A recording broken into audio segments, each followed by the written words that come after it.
Hello cricket fans అందరికీ ఈరోజు జరగబోయే ముంబై వర్సెస్ ఎస్ఆర్హెచ్ మ్యాచ్ దబ్బిడి దిబ్బడు ఉంటుంది అనమాట. వీళ్ళకి బ్యాట్లో బాల్ కన్నా కర్రలో కత్తిలిస్తే పొడిచేసుకుని కొట్టేసుకునే అంత ఆనందంగా అంత యాంగర్గా ఉన్నారనమాట. ఎందుకంటే లాస్ట్ మనం ముంబై మ్యాచ్ చూస్తే అసలు ఆ ఓడిపోవాల్సిన మ్యాచ్ నెగ్గారు. ఒకే ఓవర్లో 3 రన్అట్లు చేసి అసలు అన్బీటన్గా ఉన్న ఢిల్లీని బీట్ చేసి చూపించారు. అసలు ఏ టీము కొట్టని డీసీని అసలు అందరూ కొట్టిన టీము ముంబై వెళ్ళి డీసీని కొట్టింది. అసలు అన్బిలీవబుల్ కదా. అలాగే ఎస్ఆర్హెచ్ వాళ్ళు most strongest team in the IPL Punjab 242 runs target ఇస్తే దాన్ని చేసి అభిషేక్ శర్మ 100 కొట్టి ఒక స్లిప్ అందరికీ చూపించాడు, this is for orange army అని. అసలు రెండు టీములు కూడా లాస్ట్ మ్యాచ్లో బెస్ట్ విన్నింగ్ పర్ఫార్మెన్స్ ఇచ్చారు. రెండు కూడా ఓడిపోవాల్సిన మ్యాచ్ రెండు నెగ్గినాయి. కానీ రెండు టీముల్లో ఒకే టీం నెగ్గుతుంది కాబట్టి ఈ రెండు టీముల మధ్యన స్ట్రెంగ్త్ ఏంటి, వీక్నెస్ ఏంటి, అలాగే మనకి టాస్ ఏంటి, అందులో వీక్ ప్లేయర్స్ ఎవరు, అలాగే ఈ హెడ్ టు హెడ్ ఏంటి అని తెలుసుకుందాం. ఫస్ట్ ముంబైతో స్టార్ట్ చేస్తే ఇందులో మనకి కీ ప్లేయర్స్ వచ్చేసి first రియన్ Rickelton, Rohit Sharma, Hardik Pandya, నమన్దీర్ batting ఆర్డర్లోకి వస్తే. అలాగే బౌలింగ్లోకి వస్తే తెలిసిందే కదా, బూమ్రా, దీపక్ చాహర్, ట్రెంట్ బోల్ట్ వీళ్ళు ముగ్గురు కలిస్తే అసలు స్టార్టింగ్ ఓవర్స్లో కానీ ఎండింగ్ ఓవర్స్లో కానీ సూపర్ పర్ఫార్మెన్స్ అనమాట. ఎందుకంటే బోల్ట్ స్టార్టింగ్ ఓవర్స్లో స్వింగ్ చేస్తూ వికెట్లు తీస్తాడు, దీపక్ చాహర్ సేమ్, బూమ్రా అంటారా స్వింగ్ చేస్తాడు, యార్కర్లు వేస్తాడు, అన్ని వేస్తాడు. సో టాప్ బ్యాటింగ్ పర్ఫార్మెన్స్ ఉంది, అలాగే టాప్ బౌలింగ్ కూడా ఉంది. అలాగే ఎస్ఆర్హెచ్లో ఏముందో చూద్దాం.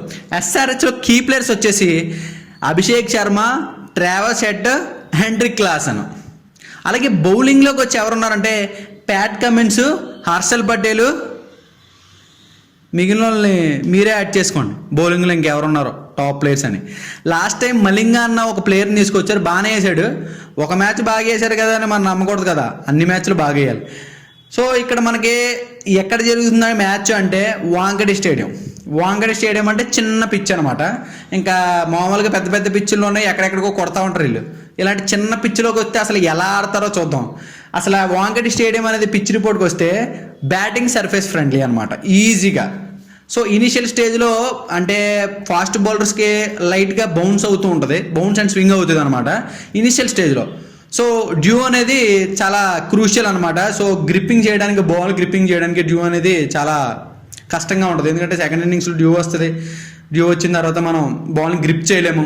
సో ఇక్కడ టాస్ అనేది వెరీ క్రూషియల్. టాస్ నెగ్గిన వాళ్ళు ఖచ్చితంగా చేజింగ్ అయితే తీసుకుంటారు. చేజింగ్ తీసుకుని ఏదైతే ఫస్ట్ ఇన్నింగ్స్లో స్కోర్ కొట్టారో సెకండ్ ఇన్నింగ్స్లో ఈ స్మాలర్ బౌండరీస్ని అడ్వాంటేజ్గా తీసుకుని మ్యాచ్ కొట్టడానికి ట్రై చేస్తారు మ్యాక్సిమం. సో ఇక్కడ చిన్న లిటికేషన్ ఏంటంటే ఎస్ఆర్హెచ్కి చేజింగ్ తీసుకుంటే కొట్టరా అన్న దాంట్లో ఉంటుంది. ఎందుకంటే లాస్ట్ మ్యాచ్ 242 కొట్టారు, ఇంకెలాగో ఓడిపోతున్నావు కదా అని కొట్టేశారు అనమాట. అప్పుడు ఒక no ball Abhishek Sharma out అవ్వకపోవడం, అలా కొన్ని ఫ్యాక్టర్స్ అయితే జరిగినాయి.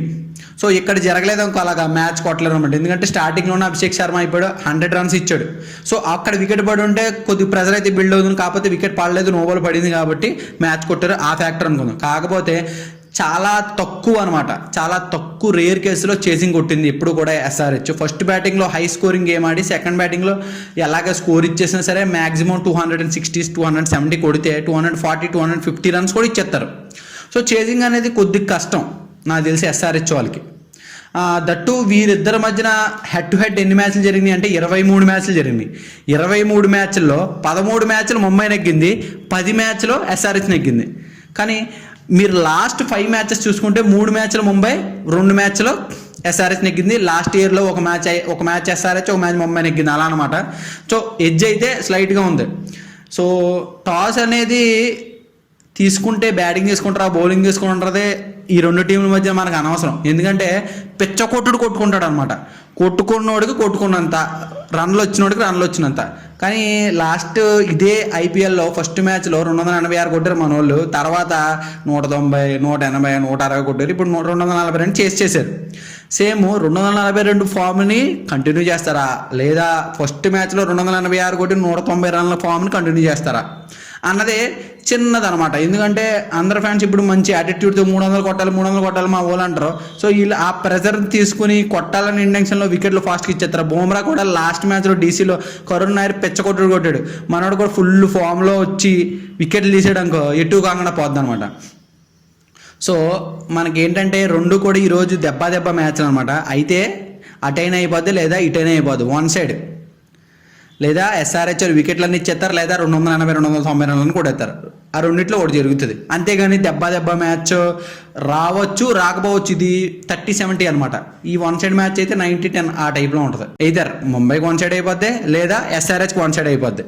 అంతే నాకు తెలిసి నేను అదే అనుకున్నాను. నేను ఈరోజు మ్యాచ్ వాంగడేలో కాబట్టి ముంబై వాళ్ళు లాస్ట్ మ్యాచ్ మంచి కాన్ఫిడెన్స్తో ఉన్నారు కాబట్టి, హార్దిక్ పాండ్యా కూడా బౌలింగ్ ఆడే మంచి బౌలింగ్ వేస్తున్నాడు కాబట్టి, వేరియేషన్ చేస్తున్నాడు కాబట్టి ముంబై నెగ్గుతుందేమో అని నేను అనుకుంటున్నాను.